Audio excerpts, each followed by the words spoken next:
Салам барыңыздарга. Бүгүн мен бир окуяны айтып берем. Бул чуулганды үйлүктөгө алып келген адамгерчиликтен тайган бир манипуляциянын окуясы. Президенттин кантип өзү үчүн кымбат болгон, эскерүүлөргө толгон үйүнөн өлкө үчүн ажырап жатканын көрсөтүп, бирок ага ишенгендерди көз көрүнө эле алдаганы туурасында кеп кылабыз. Бул окуянын артында эмне турат жана ким пайда тапты? Азыр биз Globe Media менен биргеликте жасаган иликтөөбүздө айтып беребиз. Эске сала кетейин, бизде 100 дос бир максат акциясы уланууда. Patreon'до биз 70 дос топтоого жетиштик. Дагы 30 достун колдоосу менен койгон максаттарыбызга жетебиз. Ссылка төмөндө.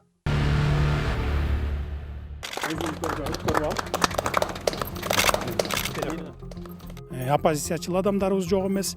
Анан алар ойлобосун да баягы бирөөнүн менчигине өтөт же болбосо башка бир адамдардын чөнтөгүнө түшөт чиновниктердин деп. Жок, андай эмес. Мамлекеттик жыйынтыктардын камераларынын алдында Садыр Жапаров өзүнүн үйүнүн ачкычын мамлекеттик ишканага тапшырган. Ал үй ага эскерүүлөрү менен кымбат экенин айтып, ал жакта үй бүлөсү менен 2005 жылдан 2010 жылга чейин жашаганын билдирген.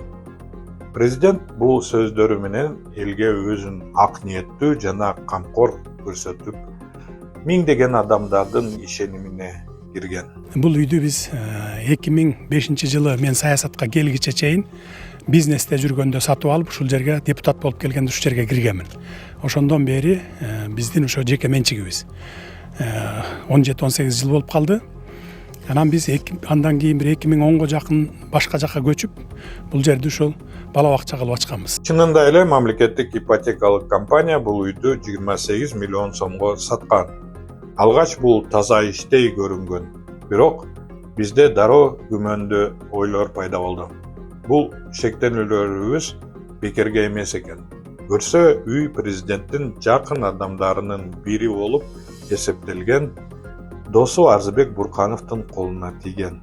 Бул жөн гана бир үй сатуу эмес, бул кылдат ойлонулган схема болду.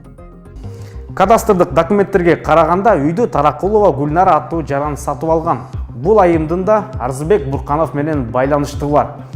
2016 жылы Ала Тоо кыргыз жери саясий партиясы түзүлгөн. Негиздөөчүлөрүнүн катарында Таракулова Гүлнара жана Евразия строй сервистин директору Апызов Илязбек да толуктаган. 2021 жылы бул партия менен Буркановдордун туугандары Баткендин шаардык кеңешине аттанышкан.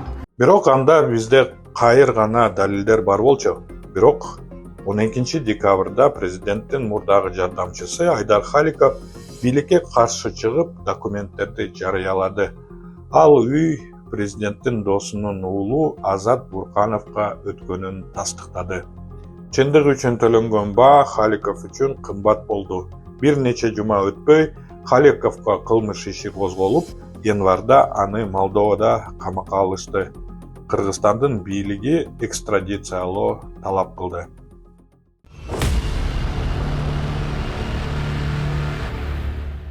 Бардыгы ачыкка чыкты. Аукцион жөн гана жакшы даярдалган чыгарма болуп чыкты. Президенттин үйү анын жакын чөйрөсүнө кайтып келди. Бирок бул башталышы гана. Президенттин чөйрөсүндөгү Арзыбек Бурканов бир катар иликтөөлөрдүн фигуранты болду. Иликтөөлөр көрсөткөндөй, Буркановдун досу президент болуп турган жылдары чогулткан байлыгы 28 миллион сомдон ашты. Казино, мамлекеттик тендерлердеги жеңиштери, ири курулуш долбоорлоруна катышуусу. Бирок эң көрүнүү схемасы Мадина базарынын жанындагы жерлерди мурунку ээлеринен тартып алганы болду. Мадина базары жабылса, андагы содогерлер айла жоктон Садыр Жапаровдун жеңесинин базарынан соода жай сатып алышат. Ошондо мурдагы Мадина базарындагы алардын соода кылган жерлери жөндөн жөн эле күйүп кетет. Биздин маалымат боюнча жаңы базардын ар бир чарчы метрин $3000 сатып жатышат.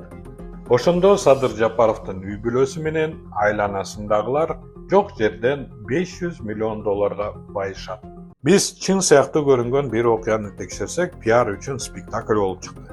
Миллиондогон адамдардын сезимдери алданды.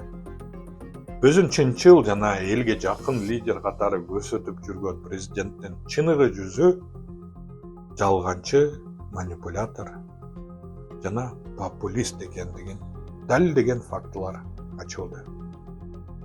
Ал эми Арзыбек Бурканов бийликке жагынып, өзүнүн кызыкчылыгы үчүн аракеттенген чиновниктин кадимки мисалы болуп калды. Бул окуя элге берилген убадалардын артында жеке баю максаты жана элдин ишенимин алдоо жатканын көрсөттү. Биз менен болгонуңуз үчүн рахмат. Бизди Patreon аркылуу колдоңуз, чындык үчүн күрөштүн бир бөлүгү болуңуз. 100 дос бир максат акциясы уланууда. Patreon'дон жазылып бизге колдоо көрсөтүңүз. Чындык жана бийликтин ачыктыгы үчүн бирге аракет кылалы. Саламатта болгула. Кызык жашоо башталды, иштетели баштады. Бир муштумдай түйүлөлү бириктирип жаштарды. Эч кайдыгер болбойлу, келечекте хойлойлу. Жагалданбай байларга, мыктыларды колдойлу.